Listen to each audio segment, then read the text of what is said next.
सबसे पहली हत्या जो मैंने देखी वो मुझसे कुछ फुट की दूरी पर हुई थी। जब मैं दूध लेने गया था, मैंने सिर्फ 10 फुट की दूरी से देखा उसे। उन्होंने उसे 7 बार गोली मारी थी और मैंने एक के बाद एक बहुत सारी मौतें देखी अपनी जिंदगी में। साउथ ब्रॉक्स की सड़कों पर आपको एक हत्यारा, एक लूटमार करने वाला और एक बहुत चालाक इंसान बन के जीना होता है। मेरे पिता की तरफ के लोग तांत्रिक और भूत सिद्धि करने वाले थे। हम तंत्र मंत्र और भूत सिद्धि करते थे। हमारा कांटेक्ट खुद शैतान से था। मुझे याद है कि मेरे पिता कमरे में जाया करते थे शैतान की पूजा करने के लिए, और मैं शैतान की उपस्थिति को भी महसूस कर पाता था। और मेरे पिता आराधना करते थे, टंग्स में बोलते थे, शैतान की अन्य भाषाएं बोला करते थे, दुष्ट आत्माओं की। और वहाँ वो फूल चढ़ाते, कैंडल जलाते और पानी डालते थे। शाम को 7 बजे से लेकर सुबह 5 बजे तक मैं एक डिमोनिक चर्च में जाता था, जहाँ तंत्र मंत्र भी सिखाया जाता था। मुझे ट्रेन किया जा रहा था। मैं ट्रेंड हो रहा था तांत्रिक बनने के लिए। मुझे भूत सिद्धि करने वाली जादूगरनी औरतें जो 30 साल से, 40 साल से, 50 साल से अपने धर्म में लगी हुई थी, ये सिखा रही थी कि कैसे बात करनी है प्रिंसिपैलिटीज से, शैतान से, जमीन वाली दुष्ट आत्माओं से। आप शैतान से डायरेक्ट बात नहीं कर सकते, आपको पहले अधिकार कमाना होगा। जो सबसे पहली बार भयानक हत्या हुई थी जो मैंने बताया, वो यहाँ इस घर में हुई थी। हस्बैंड ने 52 बार पत्नी को चाकू मारा था और उसके सर को काट के अलग कर दिया था। हम उसकी बेटी के साथ खेला करते थे, इसलिए जब हम उसे छोड़ने आए यहाँ पर तो वो यहाँ खड़ी थी और उसको पता चला कि उसकी माँ इस तरह से टुकड़ों में काटी गई। इसी घर में हुआ था ये। एक बार मैं अपने स्कूल में अपने दोस्तों के साथ खेल रहा था, तो वहाँ एक पास्टर आए, एक बैंड भी उनके साथ आया था और वो गाना गाने लग गए। लोग इकट्ठा हो गए और वहाँ बड़ा अद्भुत माहौल बन गया। पूरे स्कूल में एक खुशी की लहर दौड़ गई और मैं एक टूटे हुए परिवार से आया था। वहाँ पास्टर स्टेज पे खड़े होकर बाइबल की कुछ बात बता रहे थे, बाइबल की कहानियां बता रहे थे, परमेश्वर कैसे सबसे प्यार करता है, और वो यही सब बता रहे थे। पहली बार मैं थोड़ा सा जुड़ा कि वाह, शायद परमेश्वर मुझसे प्यार करता है। हो सकता है परमेश्वर को मेरी या मेरे परिवार की जरूरत है। शायद परमेश्वर मुझे और मेरे परिवार को छूना चाहता है, हमारी परिस्थिति बदलना चाहता है। मुझे भी थोड़ा प्यार मिल सकता है, मुझे भी मिल सकता है। और वो मेरी तरफ चलते हुए आ रहे थे और मुझे पहली बार प्यार बहुत महसूस हो रहा था, इतना कि मैं समझा नहीं सकता। और ये पास्टर स्टेज से उतर के लोगों के लिए प्रार्थना कर रहा था, उन्हें छू रहा था, और मुझे लगा कि अब मेरी बारी है। अब ये पास्टर मुझे छुएगा और अब यीशु मुझे कबूल करेंगे और मुझे जताएंगे कि प्यार होता क्या है। और ये पास्टर मेरे बगल से चले गए। उन्होंने मुझे कभी नहीं छुआ। उन्होंने मुझे बिल्कुल नहीं छुआ। वो नीचे लाइन तक आए, मेरे पास आए और मेरे पास से गुजर गए और दूसरे लोगों को छुआ। मुझे लगा, ओह, यीशु ने भी प्यार नहीं किया, पिता ने प्यार नहीं किया, मेरा घर परिवार भी टूटा हुआ है। यीशु को शायद अच्छा लगता है कि मेरी माँ मार खाती है, मेरे भाई और मैं भूखे सो जाते हैं। उससे शायद अच्छा लगता है कि हमारे अपार्टमेंट में लाइट नहीं है, हम स्कूल में मिसफिट हैं, उसे हमारा स्कूल आना भी अच्छा नहीं लगता। ये जो यीशु है ना, ये भी मेरे बाप की तरह ही है, इनमें कोई अंतर नहीं है, ये भी मेरे पिता जैसे ही हैं।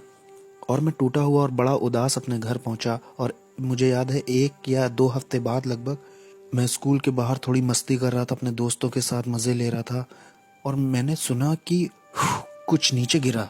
वो एक वुडू नेकलेस था। मैंने उसे उठाया और पहन लिया। उसमें बहुत सारे रंग थे और ये नेकलेस ही मेरा शैतान के साथ पहला कांटेक्ट था। कुछ समय के बाद हम टैरो कार्ड रीडिंग करने गए। वहाँ मैं जब गया तो मैं लगभग 10 साल का था, मैं छोटा ही था। वहाँ पर जो औरत भूत सिद्धि करती थी, टैरो कार्ड रीडिंग करती थी, वो विच लेडी, उसने मुझ में अपनी आंखें बिल्कुल धसा दी। वो बिल्कुल मुझ पर फिक्स हो गई। हमें ये लड़का चाहिए, हमें ये लड़का चाहिए ही चाहिए। हम इसे सेंटेरिया का रिसर्च करने वाला बनाएंगे और ये स्पिरिचुअलिज्म को भी आगे बढ़ाएगा। स्पेनिश में आत्माओं की साधना करना डिमोनिक है और सेंटेरिया संतों की पूजा कहलाती है, लेकिन वो है दुष्ट आत्माओं की पूजा।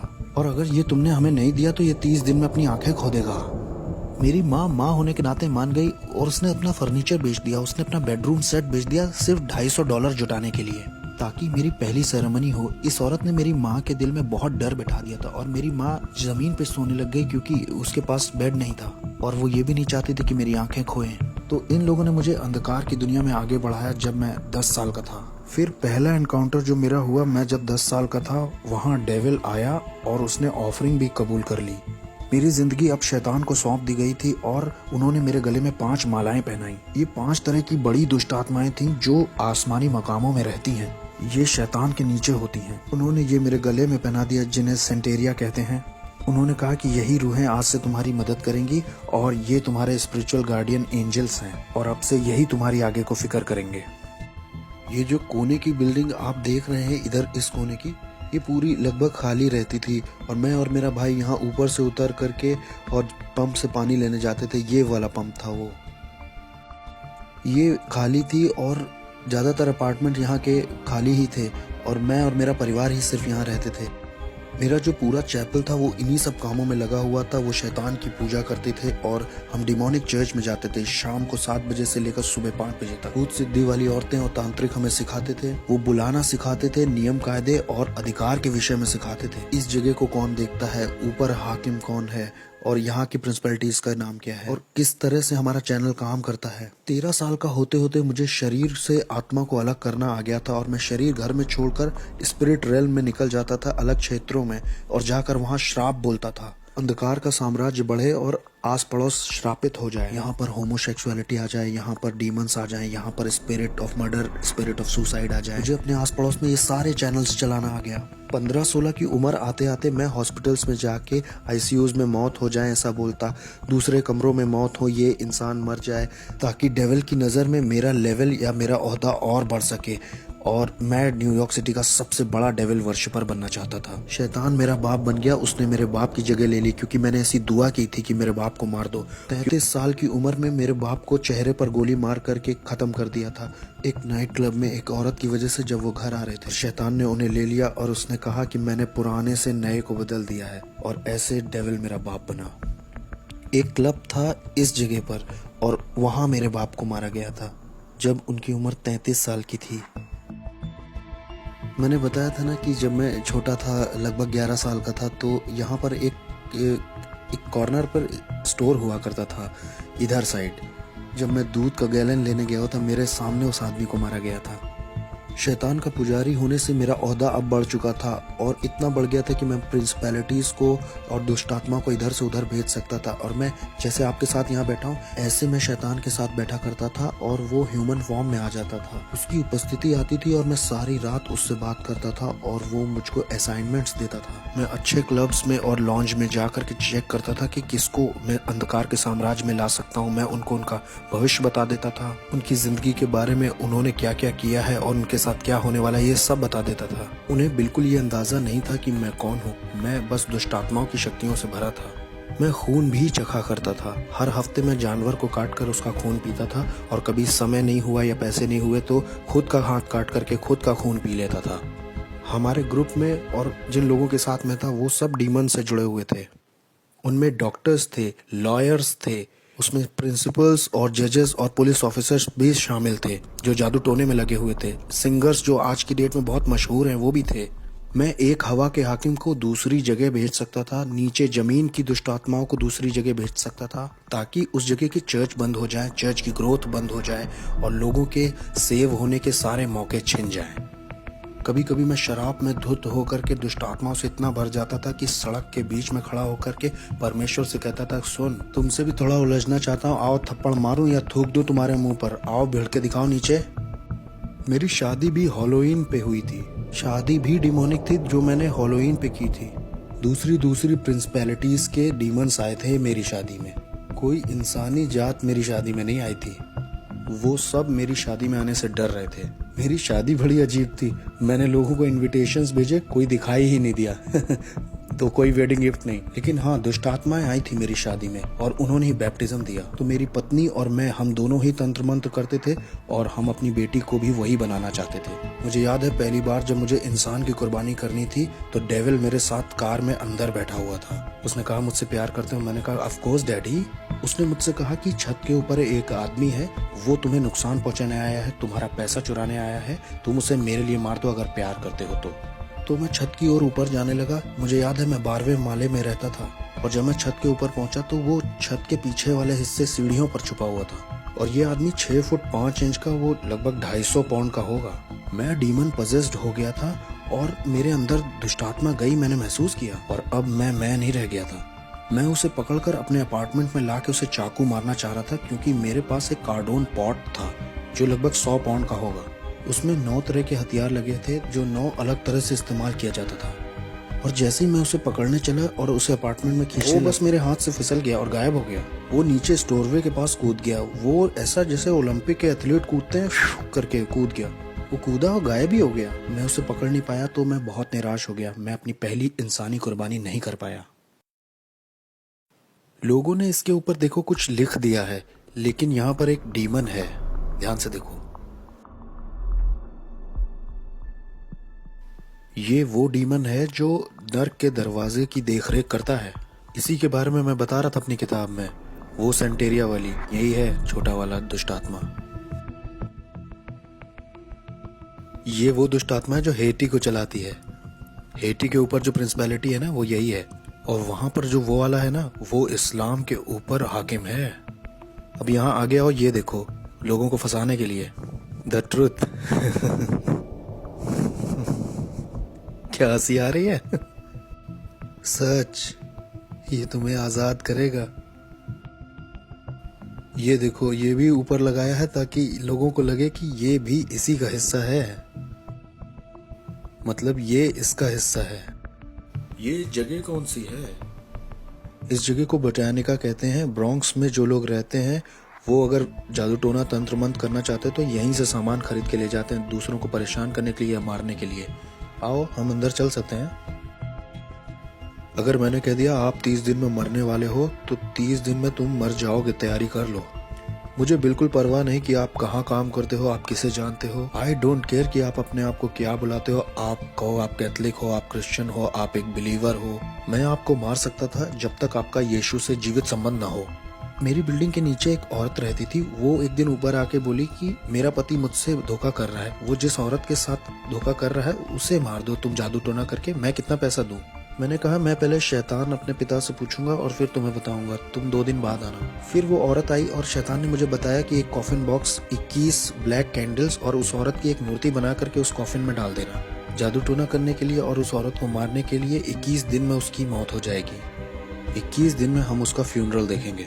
तो वो औरत आई, मैंने उससे कहा मैं $10,000 तुमसे लूंगा उस औरत को मारने के लिए। उसने कहा ठीक है।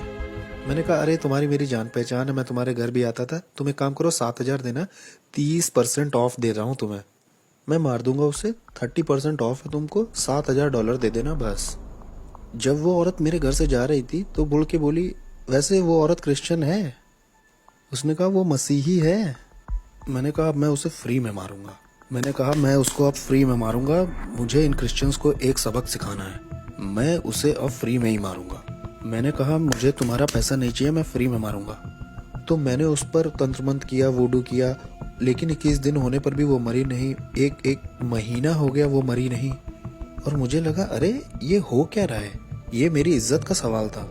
मैंने शैतान को बुलाया, मैंने दुष्ट आत्माओं को बुलाया, मैंने बढ़ा दी अपनी जादू टोना तंत्र मंत्र। मैंने उस पर दुगना जादू टोना शुरू कर दिया ताकि वो एक रात में ही मर जाए, लेकिन कुछ नहीं हुआ, कुछ नहीं हो रहा, कुछ नहीं हो रहा। और एक दिन ऐसा हुआ कि शैतान ही आ गया। मैंने महसूस किया उसकी उपस्थिति आई और शैतान ने मुझसे कहा कि हमें ये प्लान छोड़ना होगा जिस औरत को तुम मारना चाहते हो। मैंने कहा प्लान क्यों छोड़ना होगा, मेरी इज्जत दांव पे लगी है, मैं एक भूत साधक हूँ, मैं तांत्रिक हूँ, अगर मैंने उसे नहीं मारा तो लोगों को लगेगा कि मेरे अंदर ताकत नहीं है। उसने कहा तुम समझ नहीं रहे हो, जिस परमेश्वर की वो सेवा करती है वो उसे अकेला नहीं छोड़ता है, उसे छुओ मत। मैंने कहा कौन है ये ईश्वर? उसने कहा वो जिसकी सेवा करती है। मैं बहुत गुस्से में था। मैंने कहा नहीं, 1 हफ्ता और लेते हैं, चलो मारते हैं। उसने कहा नहीं, जिसकी वो सेवा करती है वो उसे अकेला नहीं छोड़ता है। जिस तरह का जादू टोना मैंने उसके ऊपर किया था ना, उसे 21 दिन से कम में मर जाना चाहिए था। और भाई कैसे हो? ये ईजबेल है, इनके धर्म की ये ईजबेल है। देखो ये कैसे काम करता है। ये स्टैचूज जो है इनका कोई मतलब नहीं है, लेकिन इसके पीछे एक दुष्ट आत्मा है। तो अपने खुद के लिए मुझे उसे पहचानने के लिए इसका बनाया जाना बहुत जरूरी है, नहीं तो मैं उस आत्मा से नहीं जुड़ सकता। उस दुष्ट आत्मा से मेरी जान पहचान नहीं हो सकती, हमारे बीच में कुछ कॉमन नहीं है। मैं आदमी हूँ, वो एक आत्मा है, और आत्माओं में भी वो दुष्ट आत्मा है। मैं उससे जुड़ ही नहीं पाऊंगा। उससे जुड़ने के लिए मुझे इसको बीच में लाना ही होगा। ये इंसानों की तरह दिखते हैं, लेकिन इस आदमी के पीछे भी एक कहानी है। उस कहानी की वजह से ही आप उससे जुड़ सकते हो, और ये दुष्ट आत्मा उसकी वजह से चलन कर सकता है। और ऐसा ही इन लोगों के साथ भी है। बाद में इनके नाम रखे जाते हैं और इनके भी जन्मदिन होते हैं, इनके भी अपने दिन होते हैं। किस तरह से इंसान फंस के पकड़ा जाता है इस दुष्ट आत्मिक संसार में और तंत्र मंत्र में, जानते हैं? ये वो जाल हैं जिनसे दुष्ट आत्माएं ऑपरेट करती हैं, अपना चलन करती हैं। इन्हीं मूर्तियों की वजह से इंसान अपने सारे शैतानी काम और शैतानी मजहब चला पाता है। यहाँ ऐसी कोई चीज नहीं है जिसे पवित्र कहा जा सके, बस एक ही है, वो हम हैं। इस जगह पे होता क्या है?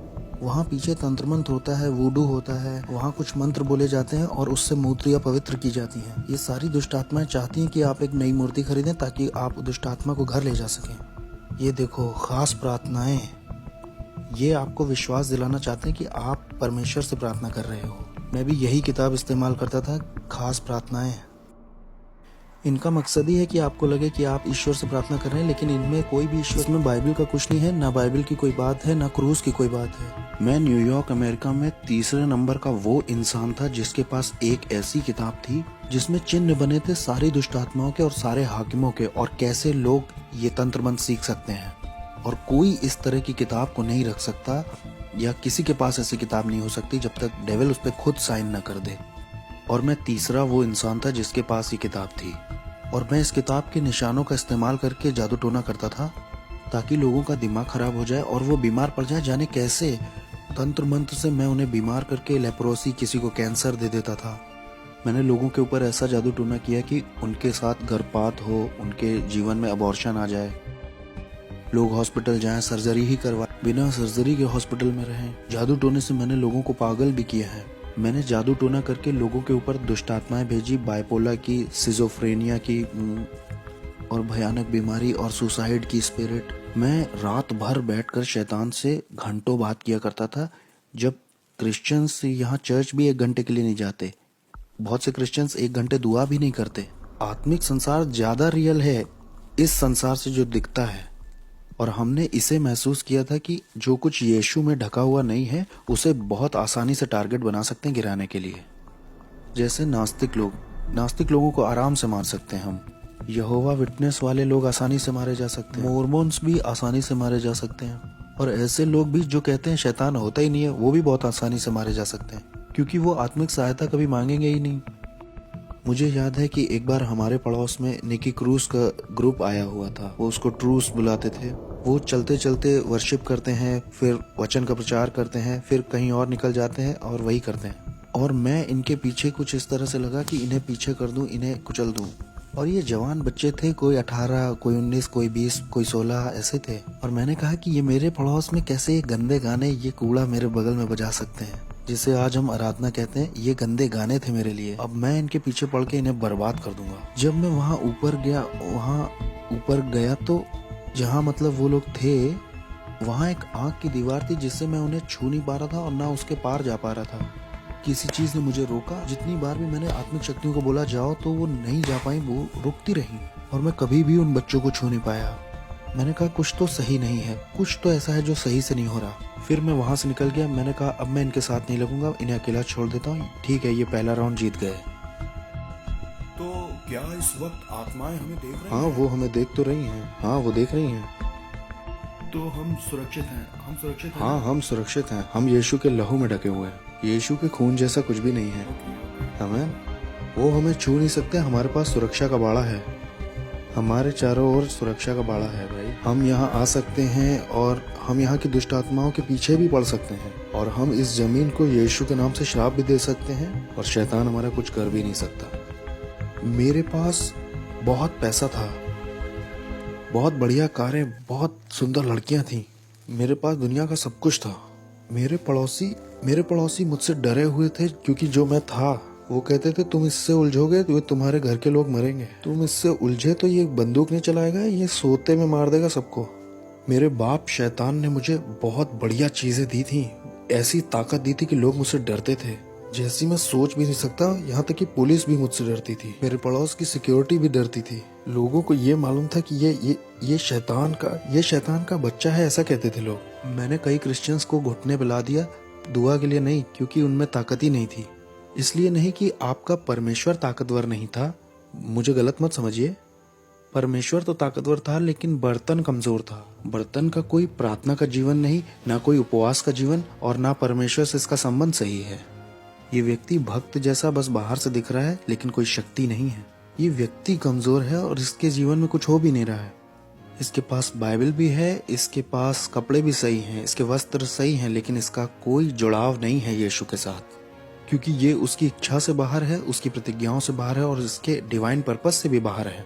इसलिए मेरा उस पर अधिकार है, मैं उसको गुलाम की तरह बना लूंगा, मैं उसे तोड़ दूंगा, उसके साथ तंत्र मंत्र करूंगा, मैं करता जाऊंगा एक मसीही से दूसरे मसीह, एक चर्च दूसरा चर्च, कई सारे। मैं हर वो चीज गिराता जाता जो यीशु के क्रूस को दिखाती थी।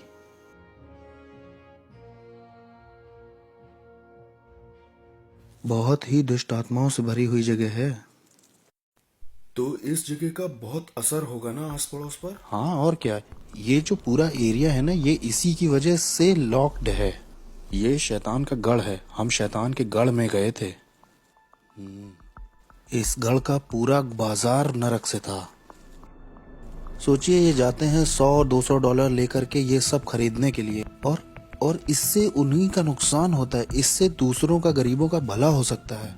इससे उन्हें लगता है कि उनकी जिंदगी और अच्छी हो जाएगी, उनकी जिंदगी और बेहतर बन सकती है। इससे वो सोचते हैं कि उनकी उन्नति होगी, उनके शाप, उनकी पीढ़ियों के शाप टूटेंगे।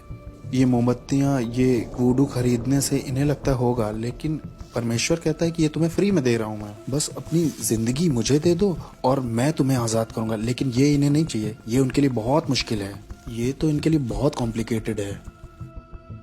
लोग इस तरह की जगह में आते हैं, $200 भी खराब करते हैं और जिंदगी सोचते हैं अच्छी हो जाएगी और बहुतायत से भर जाएगी। हेटी के ऊपर जो दुष्ट आत्मा है उससे मेरा कांटेक्ट था, उसका नाम है कैंडेलो, उससे मेरा संपर्क था। और मियामी के दुष्ट आत्माओं से भी संपर्क था, अफ्रीका की दुष्ट आत्माओं से भी था, न्यूयॉर्क के ऊपर जो हवा के हाकिम है उनसे भी था, कुछ और भी थी जो दुनिया भर में जाना चाहती हैं। यहाँ पे एक सड़क है, वहाँ दूसरी दुष्ट आत्माएं हैं, हाकिम हैं। 42 नंबर की सड़क पर जो दुष्ट आत्मा है वो यहाँ आना चाहती थी। मैं ये कहूँगा कि मुझ में विवेक नहीं था। मैंने अपने भाई के ऊपर, सगे भाई के ऊपर जादू टोना तंत्र मंत्र करके उसे 5 साल की जेल करा दी। अपना खुद फ्लैश एंड ब्लड था, मेरा खुद का भाई, तंत्र मंत्र से 5 साल के लिए अंदर हो गया वो। मेरा एक और भाई था, एक बार वो मेरे घर आया था बड़े एटीट्यूड में, तो डीमन उसके ऊपर कूद गया। वो मेरे घर से ऐसे भागा, उसका पेट दर्द बहुत बढ़ गया था। मेरी माँ भी इस बात की गवाही दे सकती है। मैंने अपने शरीर के साथ बहुत सारे रीति रिवाज किए थे, इतने सारे संस्कारों से गुजरा था मैं। लास्ट वाले में मैंने अपनी आत्मा शैतान को सौंप दी थी। एक सेरेमनी में मैंने गन पाउडर और जानवर का खून पिया था, जिसे सैंसी कहते हैं। सैंसी हेशे और फ्रेंच की सेरेमनी है। ये एक दुष्ट आत्मा के साथ का संस्कार है, जिससे मैं किसी के घर जाके कुछ खाता हूँ तो वो उसमें जादू टोना नहीं कर पाएंगे, कुछ इस तरह की। और जो आप जानते हैं वो सब मैंने किया था। मैं जिस दुष्ट आत्मा वाले चर्च में जाता था, वहाँ एक सीक्रेट मीटिंग होती थी हर साल। हर एक बड़ा जादू टोना, तंत्र मंत्र, वॉलॉक, विचेस उसमें आते थे। वहाँ ये फैसला लिया जाता था कौन सा हाकिम किस जगह के क्षेत्र पर राज्य करेगा। हम कलीसिया से ज्यादा संगठित यानी ऑर्गेनाइज्ड थे। अंधेरे का जो साम्राज्य है वो यीशु मसीह की कलीसिया से ज्यादा ऑर्गेनाइज्ड है। हमें पता था सेरेमनीज कैसे करनी है। अगले साल की तैयारी इस साल के खत्म होने से पहले ही हो जाती थी। यहाँ क्रिश्चियंस 1 घंटे के लिए प्रार्थना नहीं करना चाहते हैं। यहाँ क्रिश्चियंस का लगातार वाला रिश्ता नहीं है चर्च में परमेश्वर के साथ। मैंने 1 साल का रेस्ट भी लेना चाहा और शैतान ने 1 साल के लिए मेरी आंखों की रोशनी ले ली। मैं 1 साल तक पूरी तरह से अंधा था, इसका सर्टिफिकेट भी है मेरे पास। मैं पूरी तरह से अंधा था। वो लोग मेरी यहाँ तक तैयारी करा रहे थे कि एक देखने वाला कुत्ता ले लो और वो जो स्टिक लेके चलते हैं ना, आपने देखा होगा वो। मेरी माँ ने 1 साल मेरा ध्यान रखा। मेरी आंखें पूरी तरह से अंधेरी हो गई थी। एक बादल जैसा धुआं मेरी आंखों के ऊपर आ गया था। मैं पूरी तरह से अंधा था। और जब मैंने शैतान को अपनी जिंदगी वापस दे दी तो 7 सर्जरीज के बाद मेरी शैतान ने आंखें लौटा दी और फिर मैं दोबारा देख पाया।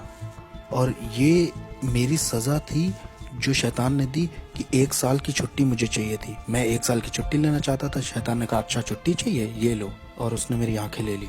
और इस तरह की दुनिया का था मैं कि आप शैतान से पंगा लोगे तो शैतान आपको या आपके परिवार के लोगों को मारेगा। एक तरह का डर आपको हमेशा रहेगा कि आप ये धर्म छोड़ नहीं सकते। सेंटेरिया, पोलोनियम्बे, स्पिरिचुअलिज्म, ये धर्म छूटेगा नहीं। डॉक्टरों के पास कोई एक्सप्लेनेशन नहीं था कि मेरी आंखें कैसे गईं। जबकि मैं कहूँ क्रिश्चियंस, मसीही जब गलत करते हैं या उनसे बुरा हो जाता है तो उनके घर में जो कुछ दिखाई देता है वो है दया और अनुग्रह। लेकिन अगर आप शैतान को कुछ ऐसा दिखाते हो तो शैतान को पसंद नहीं आया तो आपको या आपके परिवार को मारता है।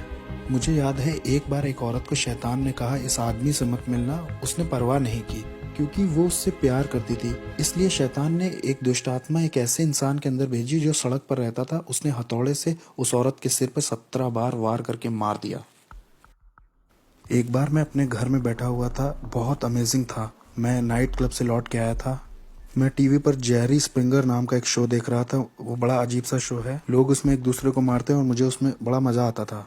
मजे लेके मैं उसे देख रहा था, हंस रहा था और मैंने एक आवाज सुनी, बेटे मैं जल्दी आ रहा हूँ, तुम अपनी जिंदगी से क्या करोगे। एक सुनने वाली आवाज बहुत शार्प उस कमरे से आई थी। हर एक दुष्ट आत्मा का पता था, हर एक हाकिम के प्रिंसिपैलिटीज का मार्क मेरे पास था, जमीन की दुष्ट आत्माओं का भी और शैतान का, इजबेल का। मैं हर एक के नाम बता सकता हूँ जिनके नाम आप भी नहीं जानते होंगे। मैं उनको नाम से जानता था, लेकिन ये आवाज उन सब आवाजों से बहुत अलग थी। वो आवाज जाने कहाँ से आई थी, वो हवा से आई थी वो आवाज।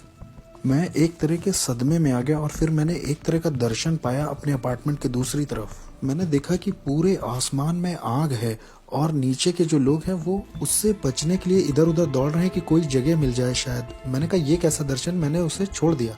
और फिर मुझे याद है जब मैं सोने गया, बहुत गहरी नींद थी और मैंने एक टी शर्ट मुंह पे डाली, मैं सो गया और मैंने देखा कि मैं एक ट्रेन में हूँ, उसमें बहुत सारे लोग हैं। मैं कुछ समझ ही नहीं पा रहा था मैं ट्रेन में क्या कर रहा हूँ। ये ट्रेन इतनी तेज चल रही थी कि आप समझ नहीं सकते। मैं पृथ्वी पर इतनी तेज किसी चीज में नहीं चढ़ा और ये ट्रेन नर्क में आ गई। यीशु मसीह मुझे नर्क ले आए और जब मैं नर्क में पहुंचा तो वो ट्रेन दरवाजे से बहुत कस के लड़ गई। एक इतनी तेज आवाज हुई कि सब खुल गया और बहुत गर्मी बाहर आ रही थी, न जाने कहां से। वहां सांस लेने में भी बहुत दिक्कत हो रही थी। मैं ट्रेन से जैसे बाहर आया तो उसमें जो लोग थे उनके चेहरे नहीं दिख रहे थे, लेकिन उनके चेहरे पर डर दिखाई दे रहा था। वो डर आप महसूस कर सकते थे। ये डर इस बात का था कि आप वहां से कभी बाहर नहीं निकलेंगे और ये जगह पूरी भरी हुई थी। और मैंने कहा मैं यहाँ के लिए नहीं बना हूँ, मैं यहाँ नहीं मर सकता ना, मुझे यहाँ नहीं मरना, ये मेरे लिए नहीं है।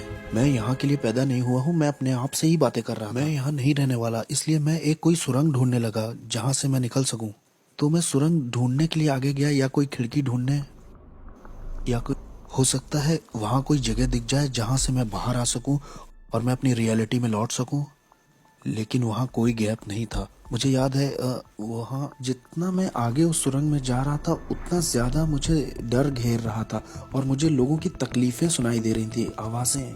वहाँ अंधेरा और डर ओढ़ लेता है जैसे कोई कपड़ा पहन लिया हो। वो आपको लपेट जैसा लेता है। वहाँ आपका कोई बस नहीं चलता है, कुछ जकड़ जैसा लेता है। वो आपको जाने नहीं देता। यहाँ तक कि मैं अपना हाथ भी नहीं देख पा रहा था। वो एक पर्दे की तरह था, जैसे आप किसी बच्चे के कुएं या जानवर के कुएं में गए हैं। ये कुएं जैसा नहीं था, मैं समझा नहीं पाऊंगा इसे।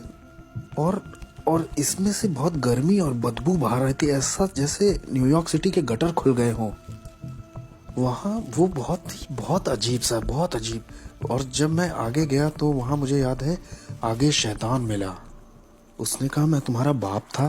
वो डिमोनिक टंग्स में बोल रहा था कि मैं तुम्हारा बाप था, मैंने तुम्हें सब कुछ दिया जो चाहिए था, मैंने तुम्हारी केयर की, मैंने तुम्हें आशीष दी, मैंने तुम्हें प्रोटेक्शन दी, मैंने तुम्हारे लिए लोगों को मारा है, तुम्हारे लिए सब कुछ किया, तुम्हें पावर दी, तुम्हें तुम्हारा नाम बनाया इस साम्राज्य में। जो तुम्हारे विरोध में उठे उन्हें मार दिया, क्योंकि मैं तुम्हारा इस्तेमाल करने वाला था अपने राज्य को लाने के लिए पृथ्वी पर।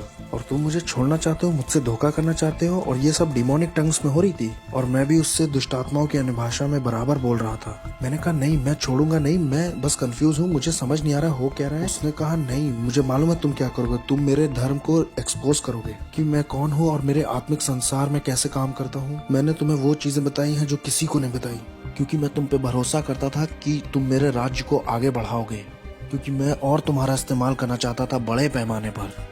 और कंफ्यूज होकर उसने मेरी गर्दन पकड़नी चाहिए। और जैसे ही मुझे मारने के लिए उसने गर्दन पकड़नी चाहिए, एक क्रॉस मेरे हाथ में यीशु मसीह का आया। और न जाने 3-4 क्रॉस कैसे नर्क में आ गए जब मैंने ब्लू शॉर्ट्स और टी शर्ट पहन रखी थी।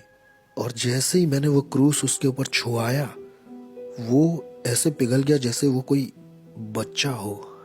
वो एक बच्चे की तरह जमीन पर गिर पड़ा और उसमें कोई ताकत नहीं थी।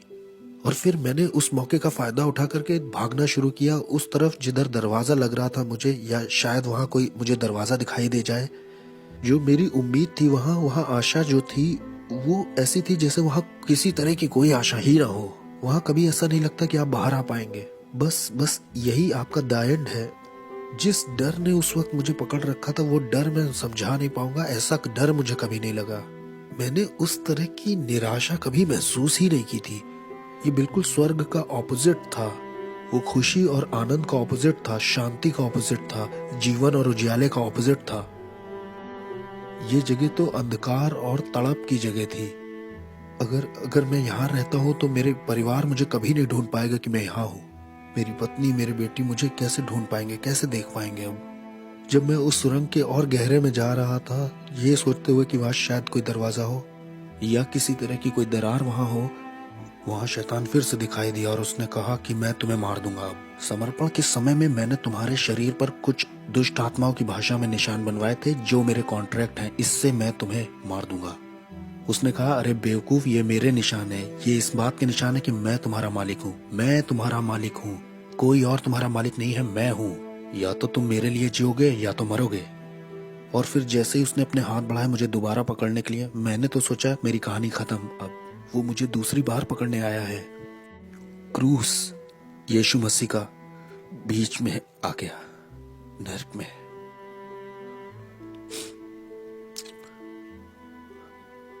कोई प्यार नहीं है क्रूस से बढ़ के, जो मेरे जैसे पापी के लिए आए नर्क में।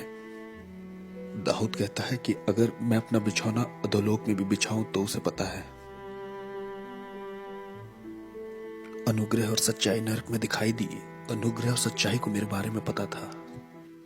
अनुग्रह और सच्चाई की मेरी जिंदगी में एक योजना थी।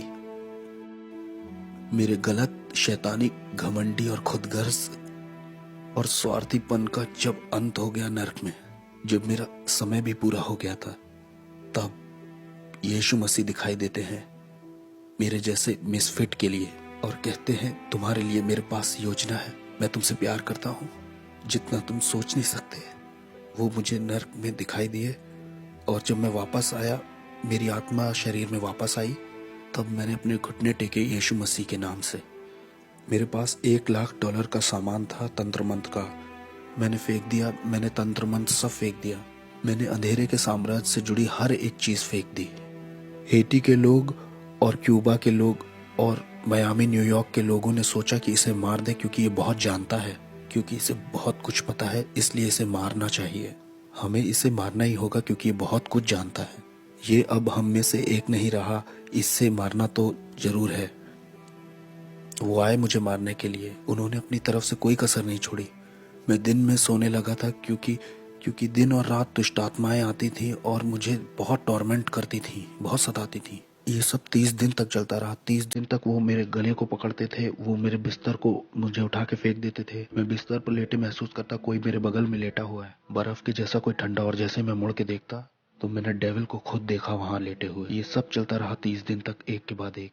मुझे सताया जा रहा था, टॉर्चर किया जा रहा था, पागल करने की कोशिश की जा रही थी। मेरे शरीर से मेरी आत्मा खींचने की कोशिश की जा रही थी। मैं रात में ऐसे डरता था जैसे रात में कभी नहीं डरा।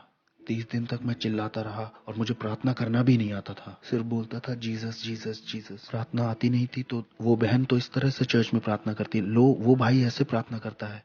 मैं सारी दुआओं को मिला जुला के करता था ताकि मैं अपनी जिंदगी के लिए लड़ सकूं। और एक दिन ऐसा हुआ कि मैं चर्च में आराधना कर रहा था और मेरे दिमाग में सवाल चल रहे थे कि क्यों तूने मेरे साथ ये सब होने दिया प्रभु। और उस दिन मैंने ये आवाज सुनी कि मैं देखना चाहता था कि तुम मुझसे कितना प्यार करते हो। और उसने कहा, मैं देखना चाहता था तुम कितना भरोसा करते हो मुझ पे। और उस दिन के बाद से शैतान कभी आगे को मेरे पीछे नहीं पड़ा। मैं यीशु के लिए एक इवेंजलिस्ट बन गया। तब से लेकर आज तक 14 साल हो गए हैं प्रभु की सेवा करते करते, और मैं इस चीज को किसी भी चीज से सौदा नहीं करूंगा। और मुझे पता है हालेलुया नाम की सड़क पर जॉन रिमेरिस का एक बड़ा बंगला है।